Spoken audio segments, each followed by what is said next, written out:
The seagulls follow trawler. It's because they think sardines will be thrown into the sea. Thank you very much. Talking nonsense. So I thought, no, enough's enough. Why should I put up with that? Talking nonsense. So I thought, no, enough's enough. Why should I put up with that? Don't back down, double down. Don't back down, double down.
Yes, here we go. P.M.P, post-match pish time. We might change that to post-match patter soon. I think the pish thing, I was just trying to be edgy once upon a time. We might change it to post-match patter and go a bit more PG soon. You never know. Anyway, what a day it has been. We are going to be talking about the benefit of doing post-match pish that wee bit later means we've been able to scope out other results in the country as well. We're going to be talking about Tynecastle, though. It was a 7-goal thriller. We're going to be talking about Celtic, 4 points clear. I'm going to be talking about VAR and what that means and how many, talking about numbers there, how many players are Celtic now playing against? 12, 13, 14? Fuck knows, I'm losing count.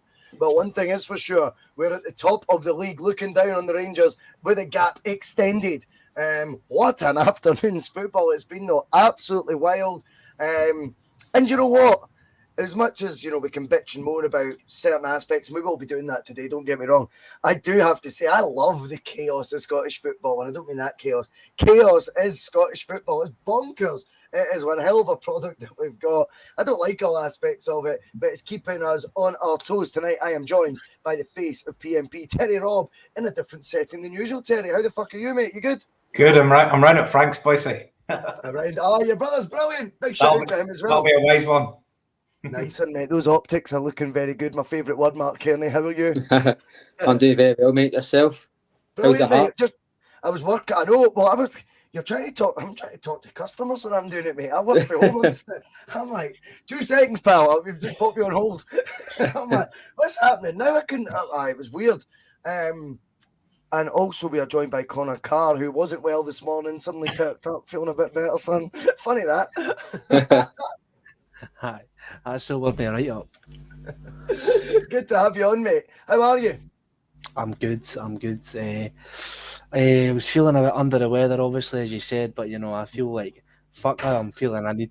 There is some discussion needing to be had tonight. So I was like, after all the stuff that happened today, I was like, I'm not missing that for the world. Good, mate. Oh, it's good to have you on, pal. You've not been on in a wee while, so brilliant to see you again, mate. Terry, we'll get stuck right into it, my boy. Before we do that, we need to do all that good stuff, though. And the good stuff means hit the like button, hit the share button, subscribe if you've not subscribed, you bastards. And if you want to become a member, that is all good as well. We are numbers keep increasing on the Boise bus. It is doing better than we could ever have imagined. We are pushing to get up to 3,000 subscribers before our 1 year anniversary, Terry. That'd be pretty cool. But we'll talk about the football, mate, because that's what you are on here for, not my self-indulgent shite about a channel that realistically is just a bit of fun. Terry, 7 goals, 4-3 Celtic. Did you always feel confident it was going to be that way when you... We'll try and do it in some sort of chronological order. The team lineup was named, Terry, and I'll be honest, I didn't have many issues with it. I think he's based it on league form. No issue with that. James Forrest scored a hat-trick in the last league game. He got a deserving recall to the team, having missed the League Cup match. I thought Ralston deserved his start, 100%. I thought Bernabei, 2 assists in his last 2 games in the league. He deserved his start. I even thought Aaron Moy deserved his start. We'll talk about that idiot later because he is terrible. I'm being honest, I don't get it. But on the whole, when you've seen the lineups, Terry, would you go into Tynecastle feeling confident today? Did you expect the drama that was going to unfold? I don't suppose anyone could. I did expect the drama that was going to unfold because I've been saying to people all week, this is one of the games that I really look forward to in the calendar. Me too. Apart from going to Ibrox, I think it's the most difficult fixture. Yes, Hearts haven't been a great run of form. I didn't think that would matter, and it really didn't. The games that they've struggled in tend to be after the Thursday night in the Europa League. They've been struggling on the Sunday and things like that. I just expected exactly what we got was helter-skelter, end-to-end. When I seen the team go up, I was surprised. There was I wasn't annoyed. I was a little bit surprised with some of them, but I don't think it matters what team man's names at the minute. There's going to be people telling them it's the wrong team. For example, Wednesday night came round and why is Forrest not playing? Then Abada scores 2. Then Forrest on today. People are going, why is Abada not playing? We've been chomping for Tony Ralston to play. Then Tony Ralston gets picked. Bernabei in ahead of Taylor probably surprised me a little bit, and I think that kind of played out not the way I wanted, but I didn't think it was Bernabei's greatest game. Maeda was probably the surprise one on the left. Giakoumakis, everybody's been asking for that. I think the description people were given was, if there's ever a game for Giakoumakis, it's Hearts at Tynecastle, and he made the lineup. And then we had what's our sort of post-Kalmak midfield 3 of O'Reilly, Hitati, and Aaron Moy. So lineup was fine with the lineup. Got the game that I expected. Absolutely delighted with the result. I don't think it was vintage Celtic, very, very much far from it. But at the end of the day, we got the points. And as you mentioned earlier, the day kind of played out probably in a way you would never have expected, given the fixture we had and the fixture Rangers had. You're on mute, Boise. How the fuck did I end up on mute there? I have no idea. Anyway, what I would call today, Terry, and I agree with what you're saying, that I would call it an old term I used to use, right? It was a slobber knocker. That's what we had today, Connor. It was, as Terry says, helter-skelter. It had every single aspect of football game you'd be looking for in a dramatic game. These are the sort of games we were promised, by certain Japanese journalists would be the norm week in, week out. However, I've found Ange's team to be a lot more contained, controlled, and less, mad as what we were kind of led up the garden path to believe. Today had loads of elements of Celtic's good sides, bad sides, ugly sides, if you want to call it. At the end of the day, though, we went to Tynecastle. If you told me we went to Tynecastle, we scored 4 goals, I'd say that's 3 points. That is exactly what happened at the end of the day, despite the fact they had a Lawrence Shankland hat-trick, for example, despite the fact it was a scrappy game at times, which I think suited them, despite the fact we had, if you were to pick what you would imagine Angie's favourite starting 11 would be, I think that was very, very much rotated from that corner. And yet we still get the job done. Yeah, it's games like this that win you league titles at the end of the day. I agree. Celtic are no stranger to, having tight games and, sticky situations. We've had a few things over the past couple of weeks. So, I know we thought that, things are turned around in the past week or so and we'll go back to absolutely pumping teams. And I don't know, you could arguably say that maybe should have happened today at Tynecastle if certain decisions, which we'll come on to later, went in our favour, but they didn't. But you know, you have to kind of just roll with the punches and go with it. Well, you have to call it out, but I don't think that we'll get on to it later. But it's Tynecastle's always a hard place to go. And Let's talk about the lineup, mate. See, when you seen the lineup, are you confident that with the selection that we would have a winning performance at the end of it? I feel like the only one I questioned was Bernabe at left back, because I feel like he is a young guy and Tynecastle is an absolute hard place to go. Of course, and I don't know if that's maybe why Ange put him in to see if he could handle it. But it's just I feel like it was a really big, a big call to put him in there of being so young, and I'm obviously having a few aspects to his game that's a little bit raw. So, and in the end, it didn't really matter. But I feel like he was maybe one of the ones that I questioned out of the rest of the side. I feel like the other 10 kind of picked themselves. It was near enough like for the game we played against the other week in the league. So yeah, I feel like I don't know if he's going to be doing the rotating. I don't know if he's going to be rotating depending on cup games and depending on league games now, because he's done that a couple of times. So I think it'll just be interesting to see going forward what he does. It felt like he definitely based his team selection on the most recent game being the league game, as opposed to having that League Cup game in the middle. And do you know what? We've speculated at times, Terry, as to why Ange is playing certain players. Why is Chaos not getting that run of games? I think in Ange's mind, the League Cup is a completely separate entity, if you like. And he's went, this is, the last league game, the players who impressed will get the nod in the next league game, regardless. And of what happens in the midweek fixture. So with that in mind, I wasn't all that disappointed to see Giacomakis back in for Kyogo. I wasn't disappointed that Bernabe got a run that was based on form as opposed to favour. As I say, even Aaron Moy's selection, I thought, you know what, he has done better recently, and you know what, it'd be maybe a wee bit unfair to pull him out. I think if Ange's picking players on favouritism, or do you know what, maybe he's not doing that, but it can sometimes come over as that. That's maybe where you get a frustration. It very much looked like it's very obvious what he did for 10 out of the 11 players, although I do think the hacksaw omission for Maeda was a bit odd. That was maybe the only one though that was maybe leaning towards that sort of I've got my favourite sort of thing. I know what you're saying there, Boise, but then again, if you're thinking the way Maeda plays, what game in the whole calendar do you think he would be ideal for? And probably Tynecastle away, given what we talked about, the pace of the game and sort of his energy and things like that. I was surprised to see him in, but I wasn't worried about it. I was okay with this selection for this game. I just thought the way the game was going to pan out, it was okay. Now Hacksaw came on, and I love watching the guy. He loves a shimmy. He reminds me just of Paddy McCourt with a wee bit more lung capacity. So that's fair. That's fair. He's got a directness about him, doesn't he? He's got something about him as well where he wants to grab the game by the bollocks. He likes to commit players. Yes, I think a goal would help him, because obviously he commits players. He's had assists. If we could start getting him on the score sheet as well, I think that would be excellent. I know, me too. I mean, Mark, we've not had your opinion as of yet. I know you were a wee bit less enthused, shall we say, by the starting lineup. And do you know what? Based on what we've seen today, maybe you were right. Maybe there was elements of that Celtic display where you thought, fucking hell, it didn't work because of X, Y, and Z.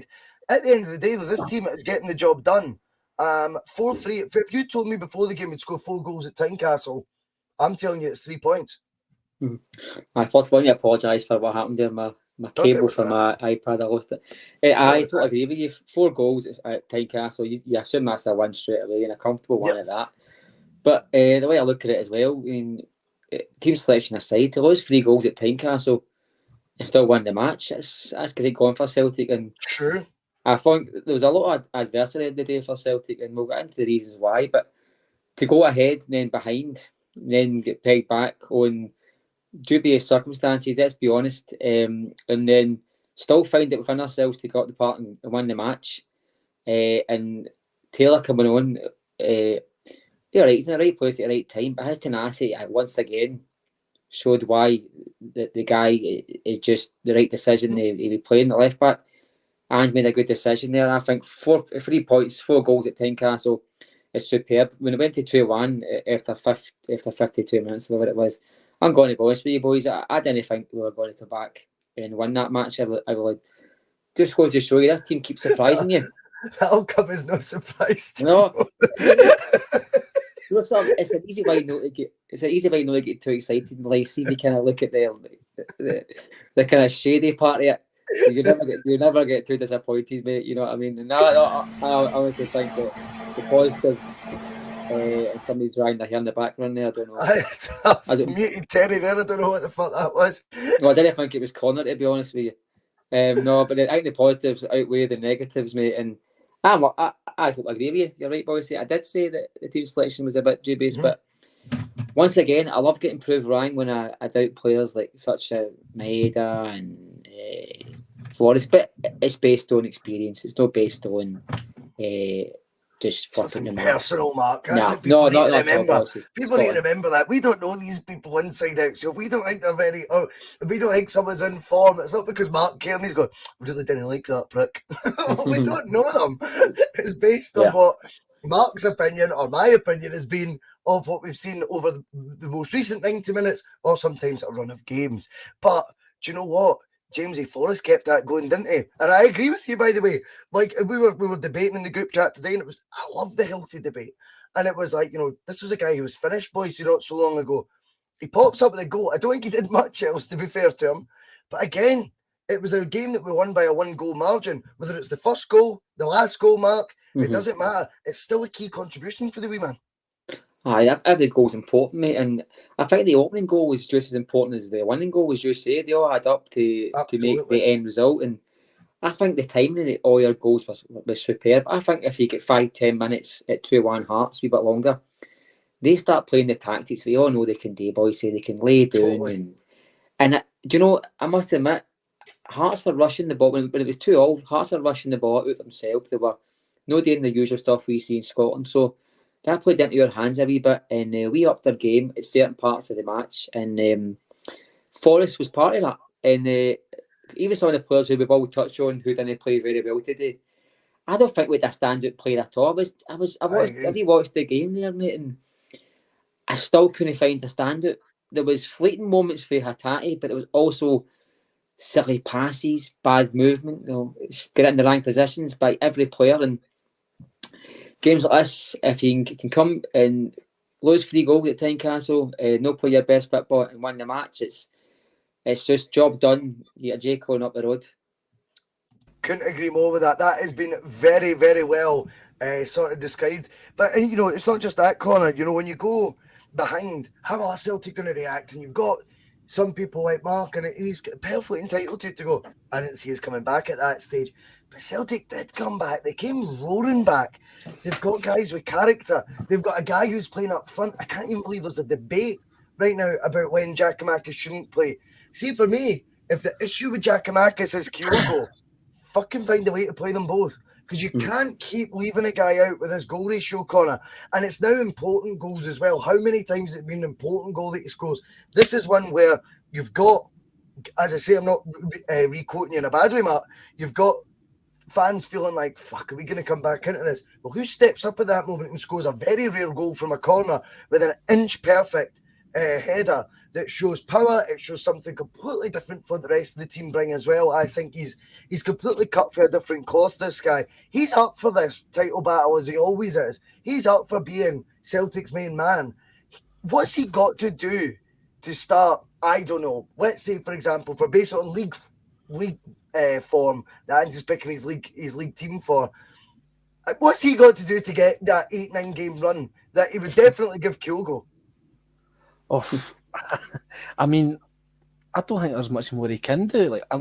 I guarantee you, if the next game he plays, he won't. The next game he play, he won't start.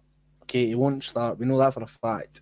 He won't play against Shakhtar. It'll be Kyogo that starts, and same maybe arguably the next league game away at Livingston, which is a perfect venue, a perfect team for Giakoumakis to play against, because as we've seen today, later on, which we'll get onto later, they're quite a strong physical team, and Giakoumakis loves absolutely bodying defences and making them scared and getting stuck in, and that's kind of what we need. And I don't know why he doesn't find a way to play them both, because see, for me, you see what Giakoumakis can do, and when he links the play, and he's that tall, and he can jump that high, that he can flick balls on.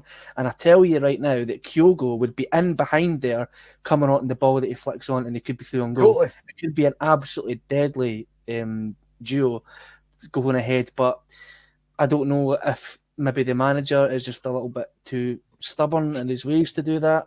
I mean, I don't know, but we'll have to wait and see if it gets to that point. But yeah, he's absolutely just a breath of fresh air, and you've seen it last season. He's absolutely up for everything. You think about the game against Dundee, where he scored that hat-trick, and that could have went a certain way, and he pulled us out of hole, him single-handedly.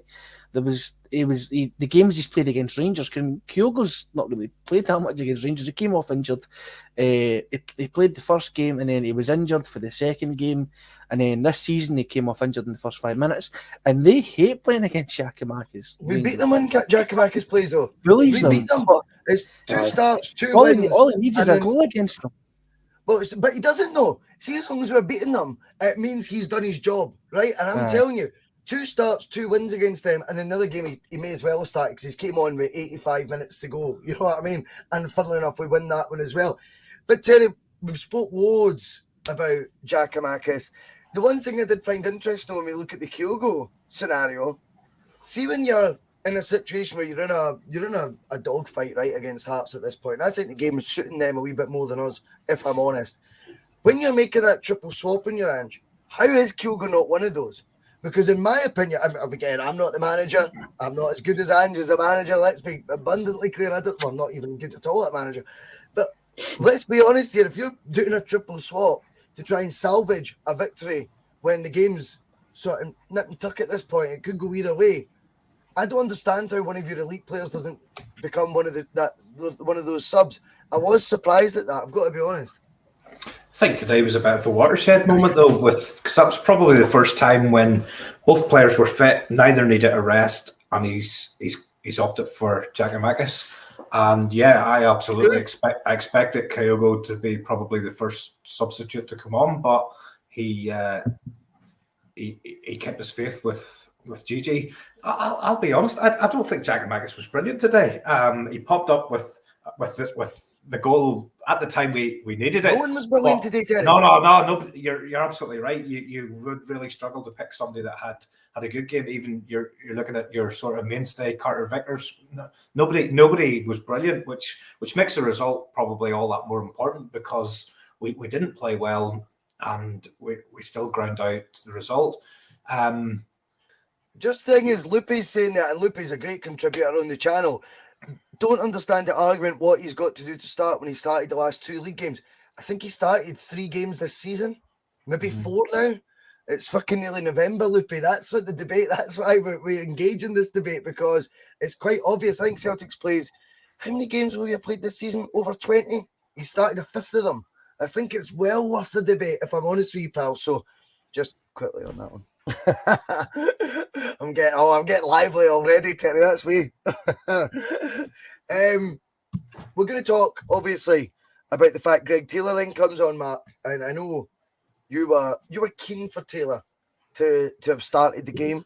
I seen the benefits in the Bernabei thing, because I think we've debated at times, what is the pathway here to the first team? If you're impressing and you do well when you're in, you should surely be rewarded with another starting berth. And I think he's honoured that with Bernabei. 2 games, an assist in each, you get the next one, pal. And I think that there is a fairness in that, which I actually find a wee bit refreshing, because we've seen it the other way around, where we've went, how the fuck's he not getting in the team? Whoever it may be. However, once Taylor comes on, it's not just about the goal. I think he definitely is now a far, far more important role in this Celtic starting 11 than we ever could have envisaged in the summer, big man. Well, about 2 weeks ago, you saw him taking the huddle, And you see them kind of embracing the Celtic. And he's got this wee kind of stigma of being at Rangers as a youth player, and I think some folk will never forget that, you know. And I think his goal at Hampden, you know, could have been doing history as one of the most important goals in the League Cup and in the Scottish Cup. But unfortunately, it was turned around. But if Carter Vickers makes it 2-0, Greg Taylor's got a derby match goal against Rangers. But it wasn't to be the case. But he's had a lot of doubters.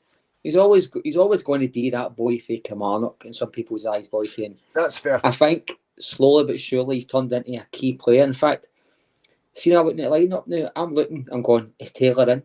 It's going to that stage now where I'm looking and going, That's good. I'm not saying he's as important as Carter Vickers. I think he's a linchpin. I think he actually has, to a certain extent, the full back line, Carter Vickers. I think he shows up Hart as well.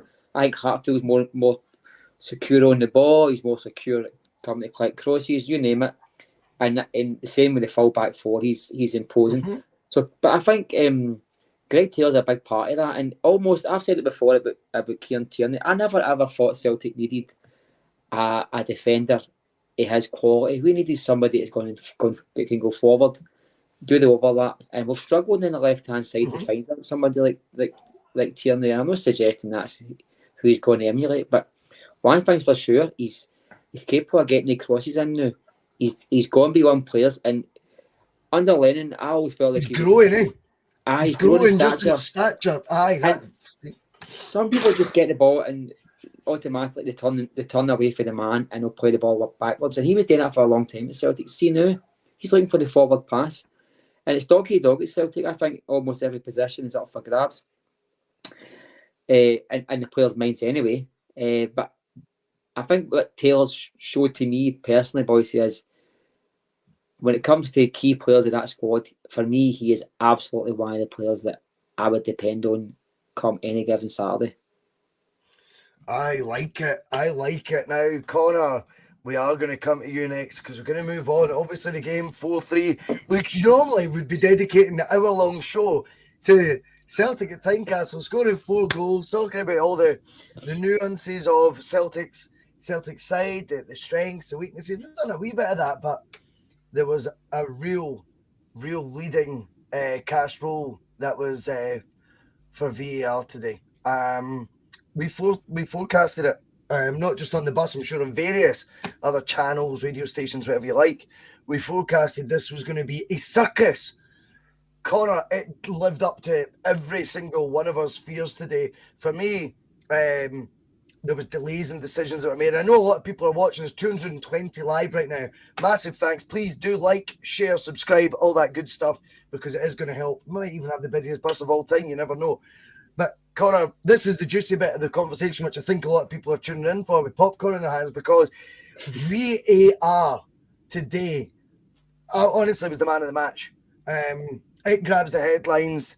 It absolutely takes the thunder out of a game that had loads of different reasons for it to be heralded as a classic on some websites I was reading earlier. But VAR today showed it is utterly inconceivable to think this is not now, no matter how this season passes out, whoever wins the league, I think it's going to almost get bundled with this asterisk year stuff. I think this could be known now as the VAR season.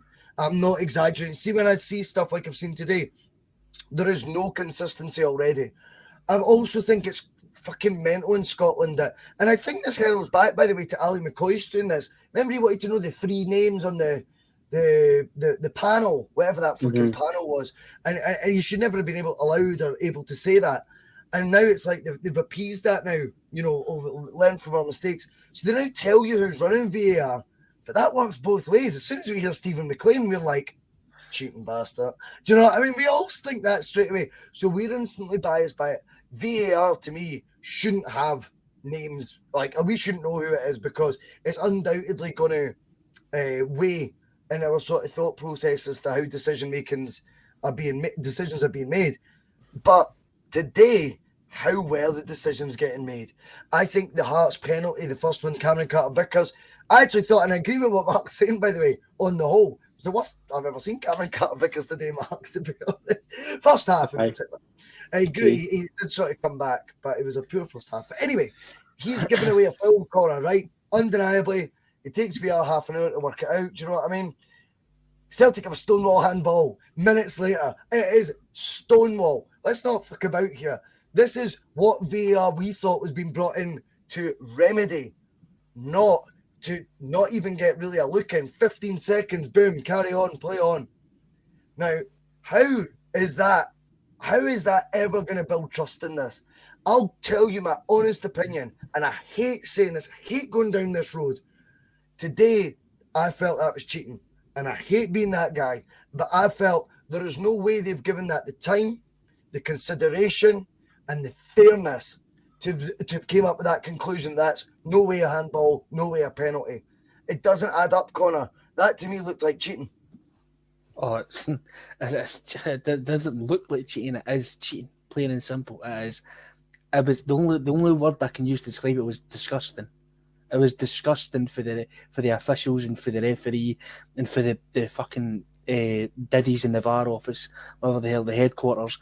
It's honestly, if it wasn't so blatantly like awful, I would actually laugh at how comical it is, because you take half an hour, roughly however long it was, 5 minutes to 10 minutes, however long it took to look at this penalty that Celtic gave away, and it was pretty clear, okay? And then the Hearts player has the most blatant handball ever, so much so that when you watch it back, he puts his hand behind his back and looks and goes, "Oh shit!" You see his face, and if you watch the crowd behind him, there's Hearts fans with their hands in their head, going, "Oh Jesus!" It's blatant, and they look at it, and they had someone in his ear. So what is Stephen McLean, who's sitting in the VAR office, just looked at it and just went, "No, it's not a penalty." And what look at the timing of it, Connor. How have they honestly given that the full consideration that's required? This is what I don't get. And I see someone, Blue Baron, brilliant to have you on as always, Blue, but he says never defeated. You're right, we weren't defeated today, pal. We won the game. That's why it's refreshing. That's why it's refreshing. You have the conversation. No. We have the conversation on the back of 3 points, because that's a position of strength to talk about referee decisions. This isn't a team. We aren't a podcast right now going, "This is why we lost, guys. This is why we dropped points." I hate all that stuff. So it's so much more crucial that when you win a game, Connor, you call it out. That is unbelievable. As you say, that the conversation with Stephen McLean in that room goes 20 seconds and he goes, "No penalty." Nah. I find that it just doesn't make sense. There is no two ways about it. That is a biased decision that was made, Connor. But why? Right, here's the question. The referee is looking at it, and he's looking at the players, and he'll be hearing the crowd, and he'll be looking at the crowd, and he'll see the reaction from the players. And if he's got any doubt in his mind, if he thinks it's a possible penalty, and he's just seriously questioning it, and even if the guy in his ear is saying, no, it's not a penalty, he should then just say, "No, I'm going to go and check." It's honestly, it's crazy. It is the most mental, bizarre. It's just Scottish football. It's just Scottish football all over the back. It's crazy. The referees and officials in this country are skewed to help one team and one team only, and we all know who that is. And it's blatant now. No one can say it's conspiracy theories. No one can say it's it's pandering. It's a psychotic behaviour to be saying that. It's obvious now. It's clear as day. It's clear as day that they're just cheating. I agree. They bastards today were trying their absolute best to make sure that Celtic slipped up today. They did everything in their power they possibly could, and you know what? They still couldn't stop us. Terry, let's go into these decisions, because we're going to have some fun with this, because the handball one's the one that really is glaring me because of the timing. The timing that the decision got given the consideration to. I go, that's when you just know you're fucking up against it here. Because, do you know what? It took them too long to realise the Cameron Carter-Vickers one was a penalty. See, for me, I don't know how the refs not noticed that, but don't worry. If they think the refs missed something, they'll let them know. Well, I say it's supposed to be a clear and obvious error. If it takes you fucking 2 minutes to work out, then it's not clear and obvious. That's a good point. That's a good point, but I'm going to put that down to their inept ability, because I thought it was a Stonewall penalty coming Carter because he's late. He's booted him in the sole of his boot. That's it. But this handball one, how are you coming to that conclusion 15 seconds? Then we start getting into really muddy waters. And folk call this teething problems. I've seen it and stuff. That's fine. But you get into really muddy waters when Tony Ralston scores a peach of a diving header. A fucking peach that the commentators are almost trying to push Terry a narrative of there was a foul in the build-up, there was a foul in the build-up. I don't think so. I think they gave offside. I think VAR proved he wasn't offside, and I don't think they knew what they were doing after that. That goal was disallowed. They don't know why they've disallowed it. Because no one was offside, and there was no fucking foul. So what was it disallowed for? We then get into really, really muddy waters with other decisions that are made that I don't think they're completely sure of what the actual rule book states. So a penalty's taken by Hearts, saved by Joe Hart, rebounded. Initial look, I thought the Hearts player must be offside. That's how they flagged it. It then becomes it's a retake because the box was encroached. But the box was encroached predominantly by Hearts players, not Celtic players. So does that warrant a retake? I don't think they're very transparent with stuff like this. I think there's muddy waters here. The one thing, Terry, I do think is transparent is today they set a tone. And that tone is, you wanted this Celtic, did you? Be careful what you wish for. The penalty one, I've seen that before. I've seen that in other leagues where they bring it back for encroachment. Even if the guy has scored, they're bringing it back for encroachment. I've seen it, and I don't get it. I've seen the team miss a penalty and actually benefit from their own player having encroached, and I don't agree with that. And I think every single penalty that's taken up and down the country, that the players are starting to rush in. When I seen it, my initial thoughts were, why is the Hearts player being quicker to get in there than the Celtic player? But I was clear around this VAR before. As soon as we knew it was coming into Scottish football, I knew it was going to cause issues. I don't know why anybody is surprised, if they are in any way, that this has happened today. Terry, there was two options with VAR. I'm just going to quickly I'll come back to you, mate. Two options there with VAR. They went the full hog, and it would take serious investment, and it's done by the company to do the sort of Champions League one, the English Premier League one. Instead, the other option was the in-house VAR. And in-house VAR see, instead of one lunatic running the asylum, there's now multiple lunatics running the asylum. That I'm not saying them all have a persuasion towards Rangers. It's just stupid to say every single one of them does. But if you don't think there is a bias and that Rangers benefit from refereeing decisions in this country more than any other team, you're watching a different sport.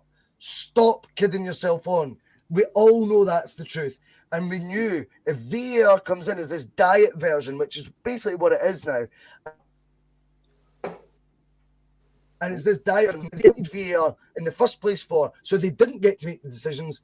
Now we're seeing it in complete clear sight that they're not capable of refereeing Scottish football games that involve Celtic fairly, or let alone competently. I don't think it matters whether we've got the full version, the diet version, or no version. I disagree.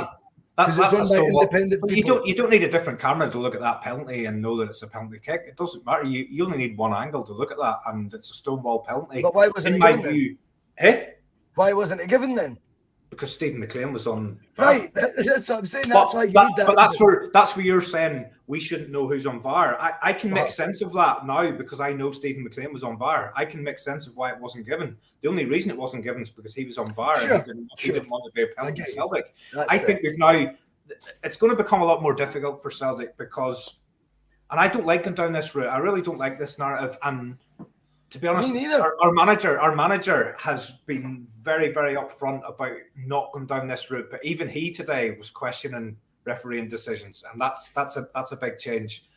We've now got an extra layer of cheating that we've got to get past, because what the referee did today and what he's not supposed to do is, I think he stopped himself from making decisions and he was happy to let that go to the guy sitting in Clydesdale Park or Clydesdale House or whatever the fuck it's called. I think I was watching his body language, and I think he felt he should be pointing to the spot for that penalty, but for whatever reason he decided he wasn't going to do that. And I think there was other instances in the game where he was about to do something. I think he thought, do you know what? I'm going to pass the buck here to fucking your man sitting. Yeah. Let him make the decision. That's not what this thing's supposed to be about. The referee's supposed to referee the game normally. VAR at its best is when it's not needed, because the referee in the middle of the pitch is in control and he makes the right decisions. VAR is only supposed to come in if he has made a blatant and obvious mistake, and that's not how it was used today. I couldn't agree more with that. I mean, I think this is the thing, Mark. It's brilliant to use these excuses to soothe the pain of dropping points. But today, big boy, it wasn't Celtic who dropped points, right? Let's get that right. We're moaning about decisions we've seen in front of our eyes today on the back of a Celtic victory. But should the game really have been a 4-3 win, Mark? And if this season is to come down to goal difference, which, you know, I doubt, by the way, because we'll talk about them in a bit. It won't come down to goal difference, in my humble opinion. But one thing I will say, if it were to, today's a day that would have hampered our prospects of winning a league title. I was fucking VAR the people into it. I'm going to the people. I'm not going to tidy this up. They're dirty, cheating bastards. For 134 years, our club has been playing against 12 men. We'll see the day. As of today, we're playing against 13 men. I don't give a fuck what anybody says. This VAR will be used as a mechanism of justifying bad decisions for Rangers and in Rangers' favour. I mean, the referee managed to somehow get a second opinion of that handball, which was a penalty. We all know it was a penalty. It happened right in front of his face. He didn't even go into his monitor. That could be Steve McLean. Telling him, oh, it's all right, Mark, man, it's like, no penalty. So, that's what it's been. If he's the one that's make this decision, make a decision. I mean, even I've been told for decades and all the rest of it, well, you hear pundits online and all the rest of it saying, well, we've got the benefits of TV cameras and slowing down. Well, if they've got the benefits now or not, and they're still making a fucking asset, I don't think they're making an asset. Anybody with two eyes can see that was a penalty. See the dirty cheating bastards there in Govan, they'll not get that. See if that was at Ibrox today, that's a penalty for Rangers without a shadow of doubt. Course. See that drop that at Ralston down here, that's a goal as well. I seen them talking as if it was a shirt tug by fucking Giakoumakis. It wasn't. I heard Mark Wilson, the soup taker, as well, saying, "Oh, it was a tug by Giakoumakis. It was a foul all day long. It was never a goal." I mean, Did what a fucking... Aye, he said it was a foul. That, mate, listen. See, when you get a gig at Clyde One or Radio Scotland, you go to pump the narrative. See the minute you one come of the club's partners. Did you know though? One of the club's Celtic partners now. See, our club's team bus for the first team and second team squad are owned by the Rangers directors. Yep. So there's no fucking beat around the bush. Our club, if they tap the bottom, just make bizarre decisions. You know what I mean? Clyde One can ram up their arse. I tried to phone him earlier on. I wanted to call out a couple of decisions online. The constant answer the phone. See if that had happened. I don't even think I'd have went live tonight. I'd just been like, I'd just played a loop. I'd have played a loop in the 5 minutes conversation in Mark Kearney and Clyde One. And we go, this is your Boise Bus content for the night. Beep on the beep, sir. But Mark, I think you're touching on something here. Let's get to the stage of what now happens. Because it's great for us to call it out, and we're not going to get to tin hats. I can see Blue Baron saying and all this nonsense, but I see a hell of a lot of agreement coming in for you, pal, right now. A hell of a lot of love for what you've just said, because you're saying it so black and white. Yep. Now, we know the guys responsible at Celtic, they are not able to do that, right? We know that. We don't want them speaking in black and white terms. The beauty of fan media, I hate that term. The beauty of the bus is we can use terms that we know in public eye you can't use, right? We can talk as straight as we like, but that doesn't stop Celtic from saying a thing. Now, Ange might love the fact, Mark, he might love the fact that he can go, all I care about is the football, mate, you know, just it's football. And I'm like, right, that's great, and I love all that, but I'm really needing you as the leader of the club and the face of the club. You're the one with the camera pointed in your face more than anyone else. You're the guy we're looking up to here. Call what you're seeing, say it. And if you aren't going to do it because of this demeanour that you play, fine. I actually almost respect the fact he always goes back to the football. When you're winning, that's all very well said and good. But see if we're getting then on the wrong end of a 4-3, and then he starts bitching about it, I'll lose a bit of respect for him then. Because I see you've had opportunities to do that. Don't, you didn't, singing when you're winning's great. Don't moan when you're losing. I like to do it in the back of, a 3-point win. But if Ange doesn't want to do it, who then do you then put that responsibility on, Mark? Someone at that football club can come out and go, week 1, we have had VAR. Here's our concerns of what we've seen. There surely has to be someone at Celtic who can do that on Monday morning. Well, it's not the first time I've seen clubs coming out, and I'll give that board at Rangers their due. And by due, I mean hate the bastards. But I'll give them their due on this one. They quite clearly, when something goes against their narrative or what they think's right, they'll come out instantly and issue a response to it. Celtic will do that very rarely, and that's one thing to go to say. I've always said that the Rangers board don't play to the gallery; they are the gallery. Celtic board just sit on this pedestal and pretend that everything's fine, no matter what's going on about them. And I agree with you. Ange Postecoglou is to day one is no blame. Even his very first match that he played, we lost 2-1, and they got a goal chopped off that was onside. Andy Halliday tried to break Cal McGregor's leg, end his career. And he came out and said, he just came out and said, mate, listen, these things happen in football. I want a bit more strength in that. I'm going to be honest. I don't want a Neil Lennon, somebody who's going to maybe... I'm glad you're saying this. But that's important, Matt, because there's a lot of people agreeing with what you're saying, right? But I'm glad you've took it there, Mark, and I will come back to you, pal, because you're on fire. But I think this is now that, I'll use the term again today, muddy waters. And I think when you go down that road that Lenny went, you then put yourself up for ridicule. However, see when you actually look at the context and the content, see if you've seen it in text format, you fucking agree with it. But it's the emotion being shown, the sort of, what's the word I'm looking at? Oh, fucking, don't even try, boys. Whatever, you know what I mean, though, when you all the arms are going and he looks emotional and the tone of his voice and he's breaking character, he's going nuts, or he's in character, you could say. See, when all that stuff happens, it almost, it is that excuse territory, then it looks like he's in. However, right now we're not in a position, we need excuses, Mark. We're in a position of strength. Call it out as Scotland's leading club. It shouldn't be fucking them who get to just call, whatever they fucking want whenever they want, because they've got this self-entitlement that no one can get their head around based on, 12-year existence and 2 trophies. Fuck all that. Let's go back to being, we are the leading club in the country, and we're going to call it out when we don't think something's fair. Today wasn't fair, in my opinion. Well, they've got an obligation to you, me, and everybody else to call out what's right in Scottish football, and it doesn't even have to be about Celtic. If something needs called out, we as a club, as a number 1 standing club in the country, should be calling it out.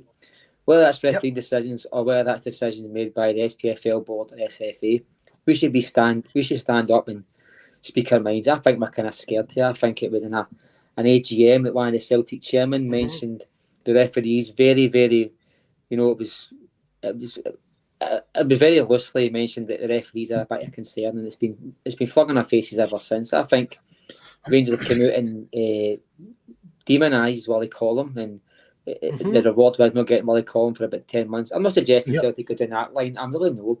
All me, you, and everybody else is suggesting is that Celtic come out, especially for a position of strength, and say, look, we're not questioning results or decisions. We're just widespread decisions. We just think we've got areas of concern as a football club for the wider community in Scotland, Scottish football, that we feel like there's a lot of things going wrong, and it's favouring certain clubs in certain times.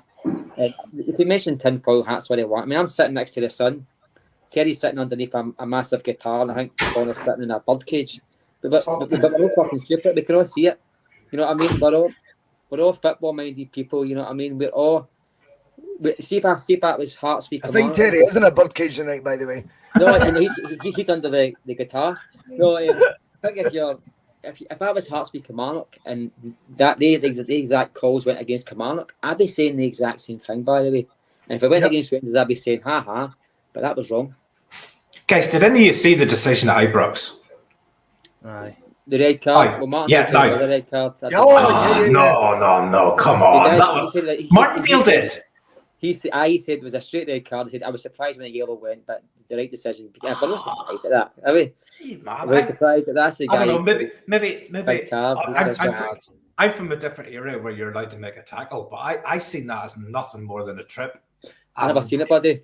I never seen it. I didn't watch the game until it got to the last 10 minutes, and I thought, or just before it, I thought this is just getting a wee bit interesting enough where I might show an interest. And up until the point when that decision was made, Livingston were holding out reasonably comfortably. I didn't see that. Who's cutting the grass, Terry? No, do you know what it is? Do you know there's it's a keg. It's a keg, and it keeps Fucking hell. It keeps doing its thing in the background there. I just see it as a trip.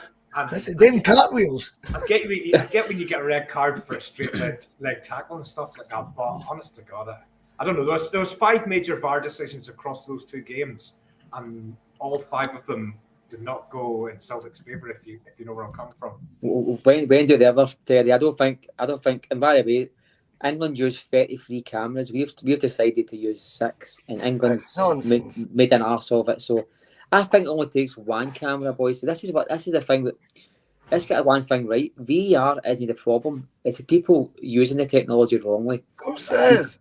See, since the early 90s, when the very bad BBC footage with 1 camera behind the goals and 1 at the halfway line, you can still see bad decisions then. It doesn't take £500,000 cameras in each stadium.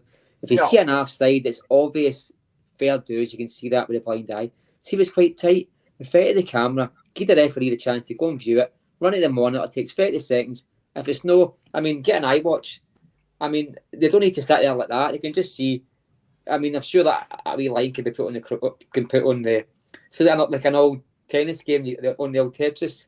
You can be able to see where the players' positions are on that. So they take all this flapping about. It took 2 minutes to do. Roughly 2 minutes for 1 decision. He then went to the camera. And the most ironic thing is the 2 Hearts penalties were Stonewall penalties on the first glance, I feel, right? But see the Celtic one, I can kind of forgive him no giving it because he's thinking, okay, I've got VAR, that'll clear this up. That's fine. I'm not a problem with that, right? But he's then had VAR. He's decided to listen to Steve McLean. Again, it's either incompetence or it's blatant cheating. This is a guy. I know, Mark. I'm going to get Connor's take on it because I know I'm conscious you've not spoken about 12 minutes, pal. So I'll get your take on it. No, I enjoyed by Terry and Mark are on fire, and I love it. And I probably talk too much as always as well. So what can you do, Connor? Though I know you were very frustrated in the WhatsApp group chat today about the decision that we made. What do you see as then the next plan of action Celtic can make? Because at the end of the day, it's our gift and it's also our responsibility, I would call it. If we want change, and if the club are as fucked off as what Terry is, Mark is, and everyone else, in the chat, which is lively tonight, very lively, 257 people on the Boise bus. It is a quadruple treble decker. But the one thing I will say, Connor, is if you ain't happy, and I would like to think the guys at Celtic in the powerful positions are as infuriated as what all of us are, all the passengers, all the commenters tonight. If they are, what do they make as their next move on this? Because for me, 3 words: set the tone. Because if you give these bastards an inch, they will take it a mile. And I love the point, I think it was your brother actually, Mark, who came in just very quickly, and he says, the thing is, they'll level this up by giving Celtic decisions when they're 3-0, 4-0, 5-0 up. And it'll look like, well, you've had as many penalties or you've had as many offside calls go in your favour as anyone else. That's all very well said and done. But I think we need to act, I think, on the basis of what I've seen today. And I hate being like this, Connor. What do you recommend Celtic do to get this nipped in the bud now? Celtic have already called out the refereeing in this country in the past, and the referee. Have they really though? Have they really done it to the level Matt was talking about there, but like the Rangers did? Not to the extent they should. Yeah. But the referees then went on a refereeing strike, and they got in foreign referees. And when they came in, they were doing a better job than the Scottish referees, unsurprisingly. unsurprisingly, when you don't have, when you don't have referees who are, pictured up in the Bristol bar after a game, after helping his favourite team win a game, and surprisingly, the decisions and the standard of refereeing is a lot better. But the board need to we know what needs to happen. We know we're not daft. We know what needs to happen, but we know they're not going to do it. I put it this way: I will be shocked. That'll be the most shocking thing this season if Celtic come out with a statement calling out the referees and the decisions, because I agree. It's So what so do you recommend they do then? Rather than us focusing on what Celtic won't do, which I actually think you're spot on, by the way. I said that in the group chat there. Celtic will do fuck all. But what would you recommend they do? What action do you take? Do you leak stories to the tabloids that there's mummerings that were unhappy as a wee sort of, just send them a wee sort of tickle? Or do you just go direct, club statement on the website and be as direct as what? Maybe not as direct as we've been tonight, but would you go down the road of a club statement sort of thing going up on the website with reservations about, what you've seen after week 1 and the improvements you expect to be made? The club need to pull up their big boy pants and go balls deep on this shit, because it's ridiculous. They need to just call it out. They need to just say balls deep on Willie Collum. That is a ball deep Will Collum. Carry on, Paul. Sorry, mate. But Sorry. they need to just take the bull by the horns and just say this is absolutely shocking. As blatant cheating, is disgusting. Do you think about all the decisions that went against us 20 years ago with the referees, and it's just as bad now? Nothing's changed. If people say that the refereeing back then was bad and it's a bit better now, and so it's not. It just doesn't get. It's just not as. It's still as blatant in my opinion. It just doesn't get called out as much. But the club need to make a statement. They need to do both, by the way. They need to leak stuff to the press. They need to get people on board, where they already have people on board who share the same opinion, because Chris Sutton and John Hartson both today called it out, saying they were playing against Hearts, they were playing against the referee, and they were playing against VAR. They also need to put out a statement as well and take this, and even if they want to take it to the SFA as well, I don't know what they can do. I don't know if they can say that they don't want certain referees. This is an SPL thing. This is the clubs that have chipped in. If my memory serves me right, Terry, is it not Celtic who's chipped in the most to get this VAR in? Are we getting slapped both ways here? I mean, see, for me, it's I just think there has to be people held to account when things. And it's not about, as I say, if we'd lost today, this would frustrate me if we're focusing on that. We did nostalgia last night, right? We talked about Porto Celtic. My take on it's very different from a lot of people. I find it easy to hide behind Vitor Baia diving for 2 minutes when there was 120 minutes of football there. We got beat because we were, they were too streetwise for us, and we played probably too emotionally that night. I would rather have that conversation when we get beat. See, when we win though, and all those decisions that went against us, if this is the time to be discussing them, Terry, what do you think Celtic can do? And then I want your take on what you think Celtic will do. I'll give you a stat before I answer that. So go for it. We're 3 months into the season. We're 4 points clear at the top of the league. We have the lion's share of possession in every single game. We have scored more goals at this point of the season than we have done at any season since 1967. We haven't had a penalty this season. We haven't had one penalty this season. April was the last one. Aye. Actually, we've been 9 in training. You said today. So the most dominant team in Scotland, who have Absolutely. more possession than any other team, and the ball in opposition box more than any other team. That's the rationale that's given when we talk about why Tavernier penalty has scored 20 a season, is we're in the opposition box more than most other teams. Blah blah blah blah blah blah. It's fucking unbelievable, absolutely unbelievable. What can Celtic do about it? I don't see that they can do anything. I don't see where you can go with it. What can they do? Put pressure on them. Put pressure. Up, big man. What's that going to do? These guys are barefaced. You've seen it today. They'll just go out there and do whatever they want. I disagree because Connor made a brilliant example. See, when Celtic really did ramp the pressure on them, they forced change. And it was the referees that have the audacity to go to the It was half. only for a week though. It's for a week and then we back to the same thing again. That's fair, but if that means This has been going on, boys. This has been going on. This has been going on since 1888. Oh, I get that, but so what is your recommendation? Is what do you recommend then? Right, you don't think they can do anything. Do you recommend they do something, or is this going to be a conversation we need to have on the bus week in, week out? Because I don't particularly like these conversations. By the way, I don't like them, but I can't help but feel. No, I know. Today, see, to be honest, today I've got sort of polar emotions.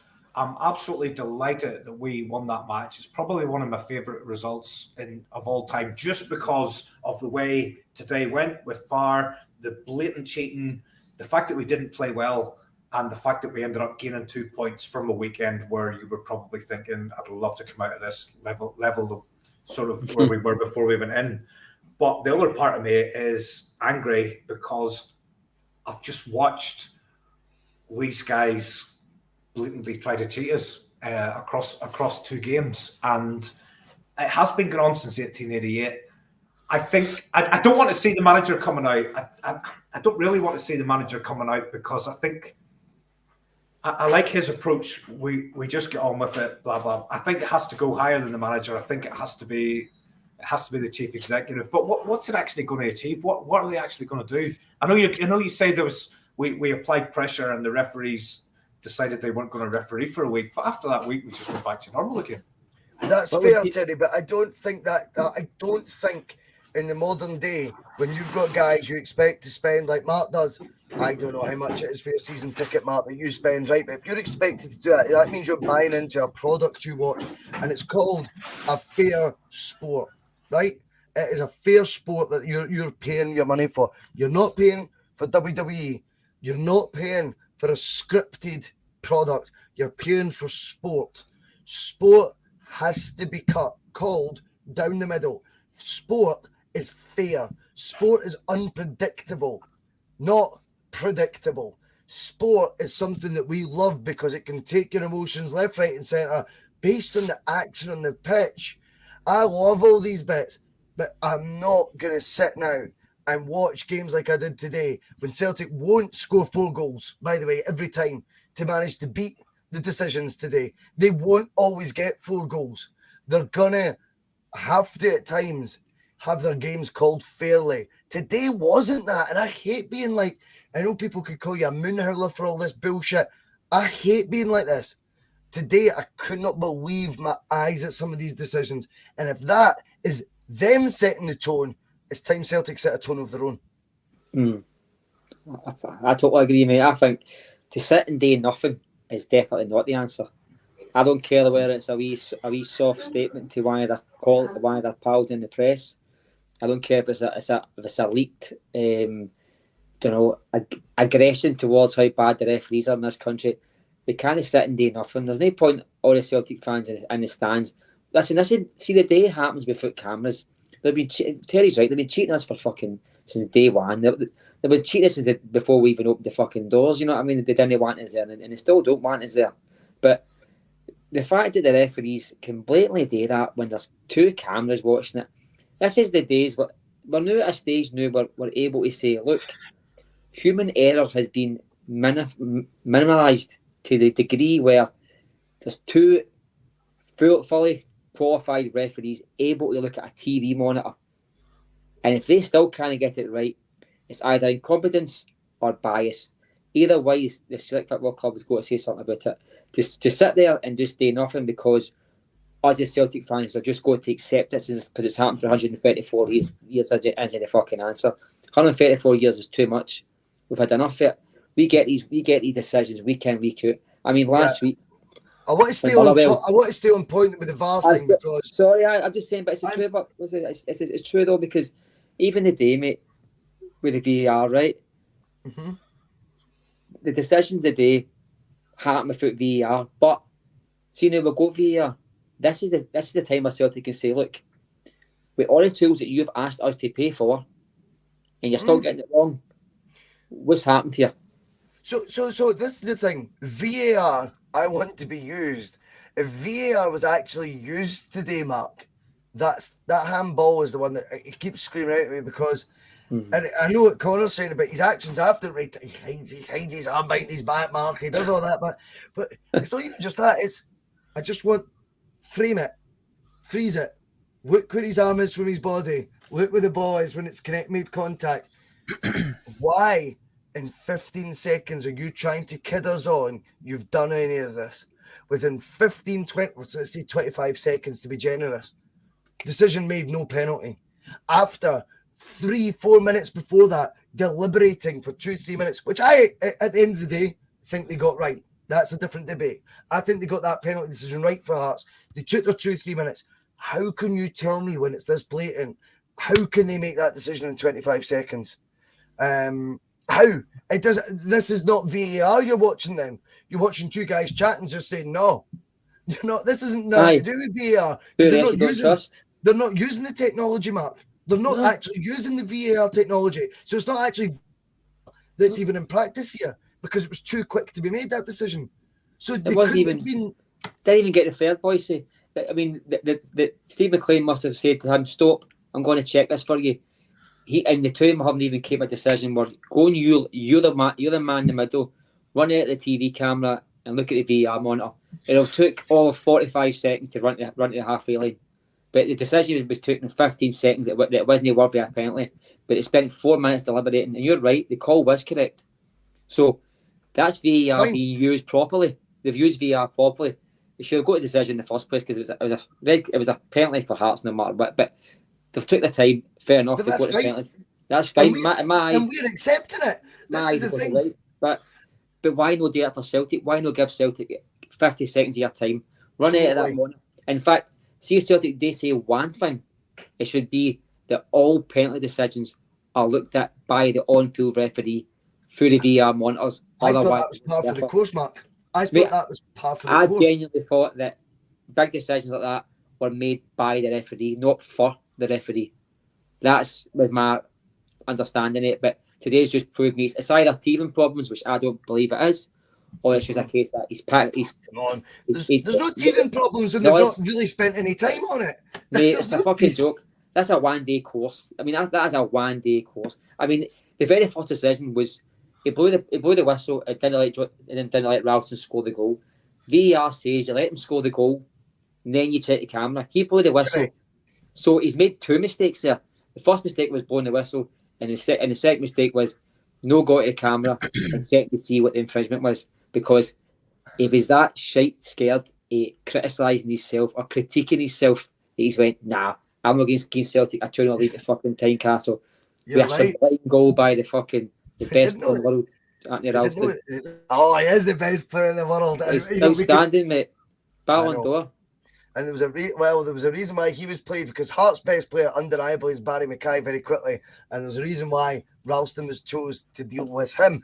Connor, I know it has been an eventful show, but we also get to have a wee laugh at the end. So we've went down those routes that we didn't want to go down. But today we're actually further clear than before. We're 4 points clear. There is impending doom with our rivals. Impending doom. They're raging. They are revolting. And you know what kind of revolting I mean, but they're revolting both ways. Connor, what is the next step for them? How are they going to salvage toppling us at the top of this league, where, yes, we could talk about VAR and maybe that's got a chance. See, at the end of the day, they ain't good enough to take that top spot from us. We all know it. And see, once they're all clashing with each other, you know, I don't mean physically, I just mean they're clashing. Some are hating the manager, some the manager sacked. They're all clashing enough. They're at warfare, mate. I think what we're watching right now is, you know, opposition FC. They ain't capable. Mate, of putting on the title challenge that I think they like to dream that they would be. No, and obviously, Bob McBob put a message in the chat about 10-15 minutes ago saying he's away for a takeaway. Hope he's getting his nice Tony macaroni while he's away. So, very good, son.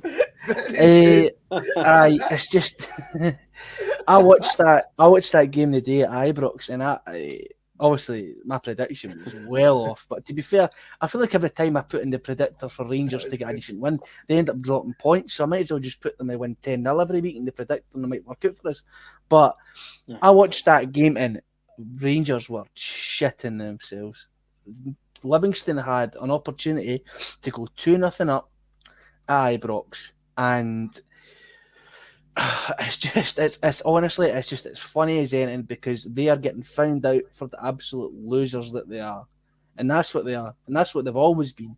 I don't care that they won a league title in a COVID season where nobody could fucking see it, or the fact that they got to a Europa League final, right? That they didn't fucking win and got beat off a fucking diddy team for Germany and Frankfurt. Because make no bones about it, that Frankfurt side ain't a good side. I'm sorry. I know they beat Barcelona. I know they put it West Ham. But watching them play, my God. But when their fans are saying that James Tavernier is a Rangers legend, my God, what must fucking people like Ali McCoy and that be thinking, sitting watching that, sitting listening to their fans say that he's a Rangers legend? My God, the guy's an absolute loser. If he was my captain, I wouldn't respect him at all. He's an absolute goon, honestly.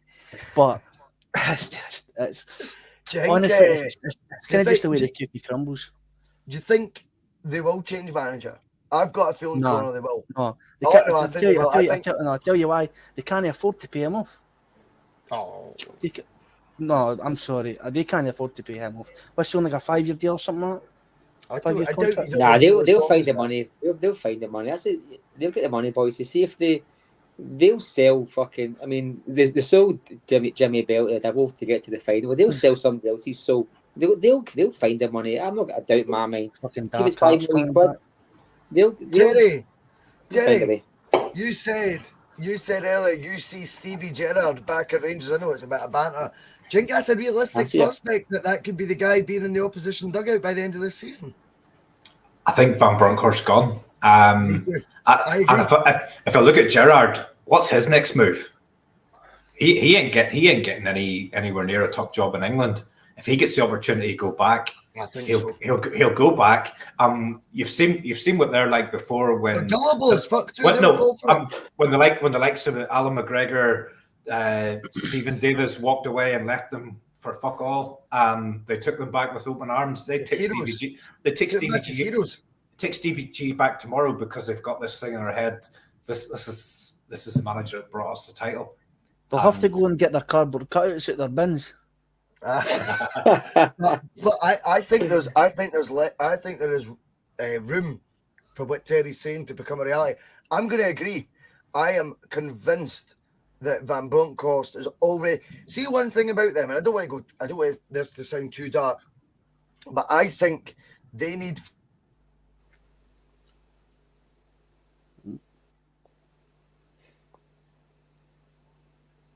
Can't hear you. Can't hear you. Still can't hear you.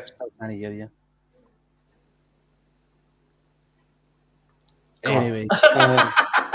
No, listen, see, one thing about Rangers fans, they've got a sway over the club that we know. I mean, they vote in numbers.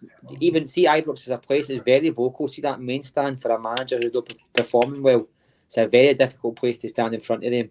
I've seen it for myself for years. Like, I heard Art McLeish talking about it when they're not winning, they're scared to turn around because it's so hostile. And they've been booed after the park for the last 3 or 4 games now. And the board, they hear the boos. Unlike Celtic, who will keep it going until things change, they tend to press a button a bit sooner than what Celtic do. I think I've slowly but surely seen a wee sea change in the Rangers fan base about wanting Van Bronckhorst out. And it seems to be kind of like 90% of the support want him out now. And seeing it gets to that stage, there's no going back, in my opinion. I think the guy's out. And a few of them have mentioned Gerrard's record about no losing a game any more than 2 goals, etc. It's like something you see in politics where they slowly but surely turn the narrative. Bring back Boris. Before well, this is a week we can see Boris Johnson and Gerrard back in a job, and you just couldn't write this shit. You know what I mean? And I genuinely believe that if one person needs a job to get himself back into the shop window for England quickly, it's Gerrard. And if Rangers need a appointment that's going to get the fans back on favour again, because Yeah, they've back on side. mentioned the fans have mentioned the board now, boys, and they don't mention the board unless it's gone really bad. So the board needed to do a wee bit of self-preservation here and give the fans what they want. I think. Can you hear me, by the way? Aye. Oh, you can't hear me now. Good. I think. Do you know? Honestly, I just think you need to show certain characteristics at that club that really appeal to the fan base. And Van Bronckhorst, for all his accolades in football, and let's be honest, he's played a World Cup final. He's played for Barcelona. He's played for an amazing Arsenal team under Wenger, right? This guy's, he's got proper repute, right? And the fact of the matter is, he just ain't staunch enough. That is what it comes down to. Steven Gerrard, for all his lack of ability as a coach, and I think we all now know Michael Beale is the guy who beat Celtic, to the 10 in a row, stopped us, I should say, from winning 10 in a row. What I'll say, Connor, though, is Gerrard coming back would be a far, far weaker force than what he was before without that coach, unless his team, and let's be honest, he's got a really big support network, identify another Michael Beale, because Gary McAllister ain't going to cut it. But the thing is, what Gerrard did first time round at Rangers, this is why they'll give him the benefit of the doubt. It was one trophy in 3.5 years, right? It was one in a COVID season, which there's asterisks, I think, across for multiple reasons. And then he's got a failed spell at Villa, despite being given the keys to their wild spending, with self-indulgent nonsense like Coutinho's my mate, I'll sign him. He's not got a fucking clue, right? But I think they will welcome him back because he's set, I keep saying set the tone today. But when he joined his first game, Connor, he called out referees in Scotland, which ties in nicely with everything else we've been speaking about. I know Rangers don't get decisions in these sort of games. He will get them back on side. He'll play that support base like a fiddle if he were to be appointed. But that's speculation. The one thing we know, Connor, is the current manager there is about to play. I think it's Napoli they've got next. I mean, he's in choppy waters, and it's more than just choppy waters. I've got some of my best pals, I'm not going to lie to you, are Rangers, season ticket holders, and they've said he's gone. It's turned. He will not be given the time now. It is not going to happen. Are we watching, though, a team that are against us right now with a fan base that is now, the heart isn't actually Gio. He's the cannon fodder in this. He's just the fall guy. I think what you need to remember, Connor, is a team that just made the Europa League final has been asset stripped in terms of the squad, and not for all the crazy money people want to kid on. Aribo went for less money than we sold Stuart Armstrong with 12 months left. Kent and Morelos have chucked it. There is no two ways. And now bringing a collective between them, if they were sold in January, of 2 or 3 million quid between them, right? They sold Bassey, a real asset, one of the best players, 18 million. They've not backed their manager. They've got financial situations going on that none of us can kid on we comprehend, right? None of us can. What we do know, though, is the amount of revenue they've made from a Europa League final run, Champions League qualification, and kudos to Van Bronckhorst for doing that. Then the selling of their players. When you look at what they've actually then spent, they're in a world of trouble, clearly, or we're in a world of trouble. They might say it's all sorted now, but there's undeniably, the maths don't add up. They've downsized, they've completely asset stripped their squad, and it's now going to get worse, by the way, once, the likes of Morelos and Kent go.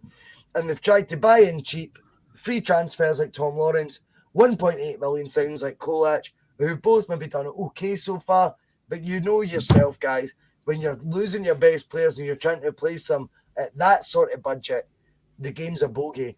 Van Bronckhorst has been hung out to dry. That club is undeniably in a situation none of us know about, Connor, but they're in a worse place than we thought. They looked all rosy in May, didn't it? Oh, it did, considering, after they won the Scottish Cup, they were calling themselves champions and stuff like that, just absolute tin pot shit like that. But they looked in a good place, though, mate. We respected the fact they got to the Europa League final. I was very vocal about it on the bus, pal. Sorry to interrupt, but the Europa League final thing, you've got to go. That's a team in the right path, not the wrong path. Since then, it's been freefall.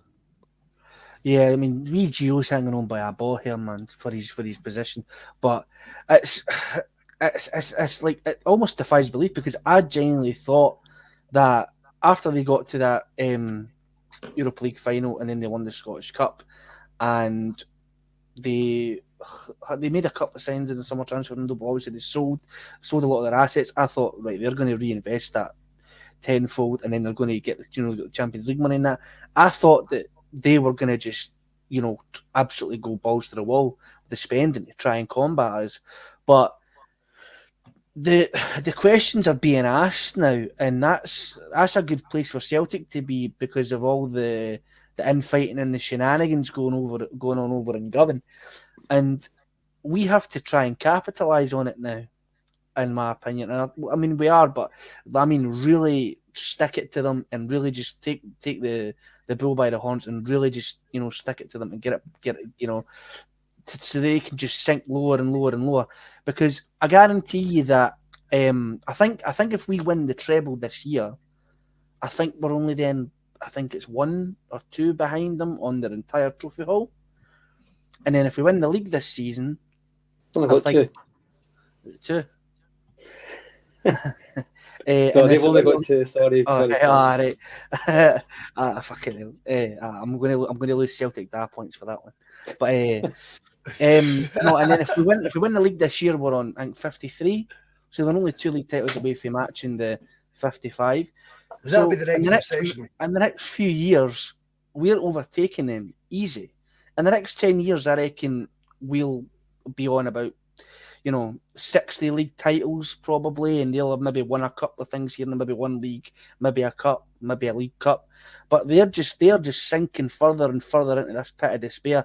And they're the Rangers, they're up shit creek without a paddle, and the Rangers board are trying their absolute. They're going to have to try their absolute best to try and get the fans back on side because they've turned. But the thing about the Rangers board, and obviously you're saying it earlier, you can give them a little bit of kudos for it, is they do play to the gallery. They do know what their fans are like, and they do know that, they have to make changes and they have to, make decisions for the good of the club. But the thing is, I can't see them getting rid of Gio now. I think they'll give them until Christmas. I think he will. I think they'll give them until Christmas, maybe. No, they've revolted, mate. I think the plan is the World Cup, isn't it? But you don't get that far. I think the plan was the World Cup. I think about this week. I think Napoli will put 4 or 5 past them. The papers will turn on them, and it'll be a case of when, not if. I want to see him get to the World Cup, then get a wee break, and then just kind of give him a second chance again. As a Celtic fan, I want to see him in charge. Although I want to see him in charge for the next 10 years if I could have it my way. I know you were kind of tongue in cheek a wee bit, but let's be honest here, right? I don't think the same way you do when it comes to Rangers last season. They got to the final on merit, and a lot of that was Rangers playing to their strengths. So the guy isn't a tactical idiot. He knows what he's doing. I think some players might have chucked it under him. I think that actually happens in football. I think 100%. I think players know when the end is coming, and I think it might be a case it's happened to him. Maybe I heard there's a radio the day there was players like who just decided a player last year who was phenomenal for them, and he's leaving it in the team, and one guy's playing 1 week and no playing for free, and it's just a bit sketchy what's going on there. There's no kind of end goal to the players' game time, and that tells me that there's maybe infighting. He's gone for a wee for good on you, son. No, it tells me that there's no calm waters at Ibrox, and I think he'll go. I think he'll get beat 4 or 5 against Napoli unless they rest a player or 2 or 6. And I think he's maybe played his last game at Ibrox today, to be quite honest with you. I think he'll be out by the next time you see Rangers play. It'll be Gary McAllister. There'll be a few. You'll see a picture. Listen to this, boys. See, I've always got a wee crystal ball. I saw that actually. I'm starting another one. You'll see Gerrard's kids in a shopping centre. A picture with a Rangers taps on somewhere. You'll see Gerrard's family with the Rangers strips on. I interview with Gerrard and talk about how much he regrets leaving Rangers, and it was a big anchor in his life leaving Rangers. You'll see a Rangers content with Gerrard in mind coming out for the next couple of days. You watch this space, and it'll start the ball slowly rolling towards Stevie G and 10,000 angry bears at Ibrox in a rainy Tuesday night. You watch. Terry, the final word goes to you, big man, before we round this up. There's 261 live. It's been a very, very busy P.M.P. We expected it with all the issues we've discussed today, between a 7-goal thriller at Tynecastle, between VAR madness, cheating, between Rangers' absolute implosion this season that we've seen. Terry, what does the next few weeks, what lies in the next few weeks for Celtic? And how is their pathway changed by what's happened today? And I don't know how many folk in your bar, but tell me, wished. Wished. That was the quiet bus. Hold your wished. Let's see. I'm going to finish it off with Yes, please. the next few weeks are going to be a wee bit like today. You'll have these games. You'll have ridiculous VAR decisions. I think you'll have Gio gone, and you might have Stevie G back, and this will continue through to the World Cup. And I think if we go further ahead than we are now, then I could look really silly. You can play this back. I think if we go to 6-7 points, this thing's done. And I don't care about Nick Walsh. I don't care about Steve McLean. I don't care about my brother sitting here farting. He's going to cost us the fucking title if he keeps going. I'm telling you. Tell him Listen, we are confident looking.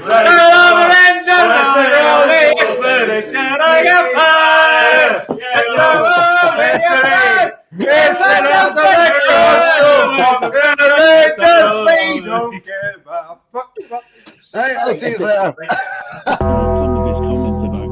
Cheers, guys. To cause controversy. Well, I work in the media now, and you've got someone sitting there next to you who's an embarrassment to the media profession. He's an apologist. He's a charlatan.